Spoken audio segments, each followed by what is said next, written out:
Joining me now to discuss the President's visit to California and all other issues of the week, and there's been quite a few, is Professor John Lawrence, former Chief of Staff to Nancy Pelosi and author of the book Class of 74 and the blog Democracy. Professor, look, we in this country know all about bushfires, and on top of the coronavirus, it really has been a tough old time.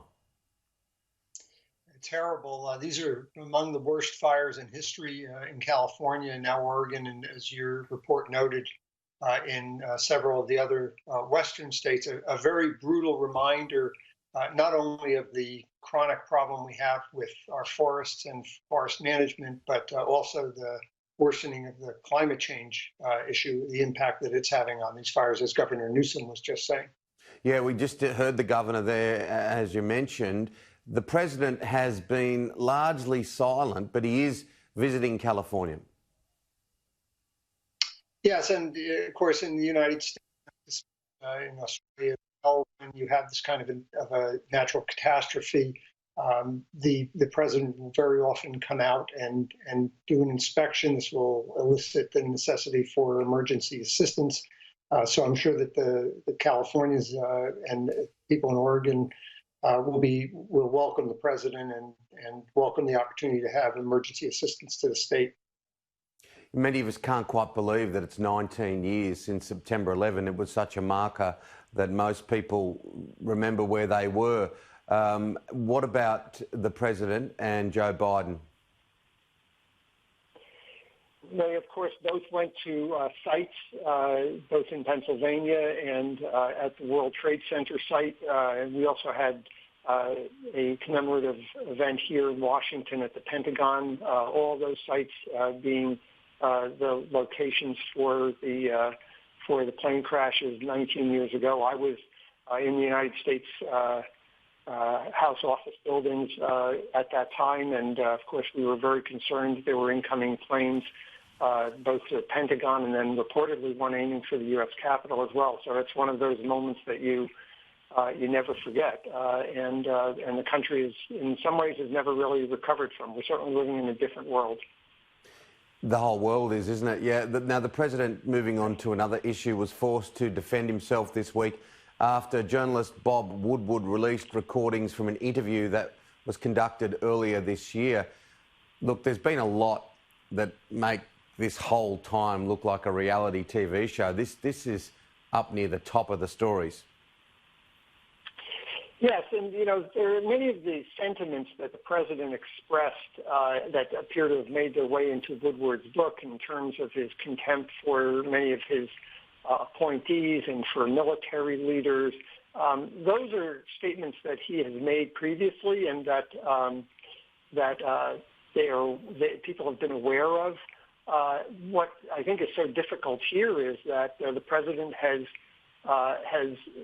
been recorded saying them, and so his ability to deny that these were the statements he made of very disturbing statements with respect to people in the administration, the military leadership of the country. I think that's affecting people very significantly, and of course it's significantly affecting the Republicans in Congress who are up for re-election. You haven't seen anybody coming to the president's defense.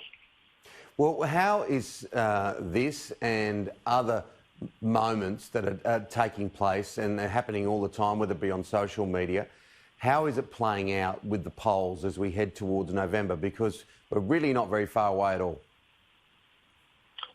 We're not, and the interesting thing is that very many of these activities you would think typically would have a pretty dramatic impact on polling. They don't appear to be one way or the other, to be honest about it. The polls are remarkably consistent, and they have remained remarkably consistent over the past several months. They have Vice President Biden somewhere around 8 to 8.5 points ahead in the national poll. Somewhere 4 to 5% ahead in most of the frontline states. And, of course, that matters in the U.S. because we elect through an electoral college, not by popular vote. We didn't see the typical kinds of bounces that you get in the polls related to the political conventions. Neither neither candidate really did any great damage to themselves, but also didn't do any great benefit to themselves. The real question here is there anything that the president's going to do that's going to shake his 43, 44%?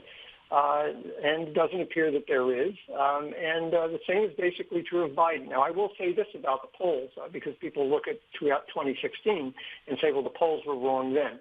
Well, first of all, the polls weren't really that wrong in 2016. They had it within the margin of error, 3 points or so. And in fact, let's remember Hillary Clinton did win the popular vote by 3 million votes.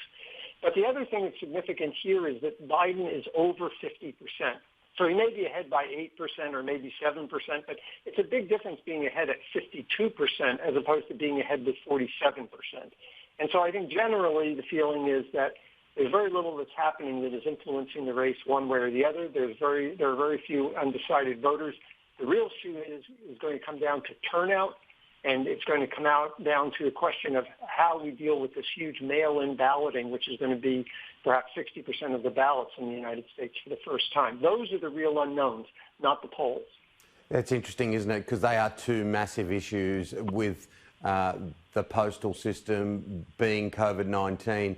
And the other one that you just touched on there is that, unlike here at federal level, it's not compulsory to vote in the US. Where will people's appetite be? It's been an extraordinary time. Yes, and there is concern here because, as with every other aspect of American society, voting breaks down. I mean, the mechanics of voting are breaking down along partisan lines. So about 65% of the Democrats saying that they intend to vote absentee by mail. About 60% of the Republicans saying they intend to vote in person. That is significant. Not the least of which being because you may not have a lot of those absentee ballots counted on election night. And so there's concern here about what's called a red mirage, where on election day, it appears that the Republicans have done very, very well. Perhaps even that President Trump has been elected based on the votes cast and counted on election day. But in the subsequent days, as the absentee ballots come in and can be counted as long as they've been postmarked by election day, a lot of those states and a lot of those districts will reverse, and potentially Biden would do much better if the larger proportion of Democratic votes is coming in by mail. Given the uncertainties that have been cast about the legitimacy of mail-in voting and the accuracy of the vote, these are all very troubling issues to those of us who watch American elections and are concerned about popular support and confidence in the outcome of the election this year. Do you have faith in the electoral system in the US? Well, I do, because of course, I've lived in the electoral system in the United States my entire life. But I think we also have to recognize this is a very different time. It's going to be a very unusual experience to have so many votes coming in absentee. It's going to be very difficult to predict last-minute polling, for example, because in the United States we will start voting 2, 3, 4 weeks in advance of the actual election day. So you want to have confidence. And I think that as we get closer to election day, you may see more people choosing to vote in person because they are nervous about relying on the absentee voting, particularly since the administration has opposed giving more assistance to the state to facilitate absentee voting. But it's like everything else this year. It just seems to be an abnormal time and an unusual circumstance. I think that, to be honest, I'm not the test. The test are the voters who aren't as close to the process. Do they feel as confident? I think people are worried that there's just such a skepticism and cynicism about politics that it will carry over to the election, that may affect turnout and that may affect people's willingness to accept the outcome. Who's going to win? Well, I'm a historian, so I do better looking backwards than forwards. I'm going to withhold judgment on that. I'll talk with you again when we get a little closer. But, right now, I suppose if you were to press me, I'd say I'd rather be Vice President Biden than President Trump, because I haven't seen President Trump's ability to expand his base at all. And I see groups of people like suburban women and people who support the military and seniors moving away from President Trump. Those have been traditional lines of support. So in terms of the trend line, I'd probably rather be Biden. But we have 2 months to go, and that's a lifetime in politics. Absolutely, a day is, isn't it? Look, it's going to be an electrifying couple of months in so many ways. Professor Lawrence, I'll hold you to it. I'll talk to you before then and hopefully afterwards to get your snap back at exactly what does go down in November. Good to talk to you. I look forward to it. Take care.